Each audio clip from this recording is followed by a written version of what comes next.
In this video, I will show you how to install Python plugins in Autopsy Forensic. These plugins provide additional processing options for forensic evidence.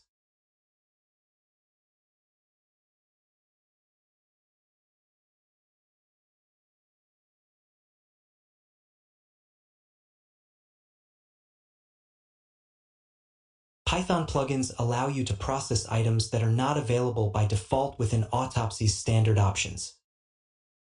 After downloading the files, unzip the folder and navigate to the Python plugins menu in Autopsy. This will open the specific folder where the downloaded plugins need to be saved.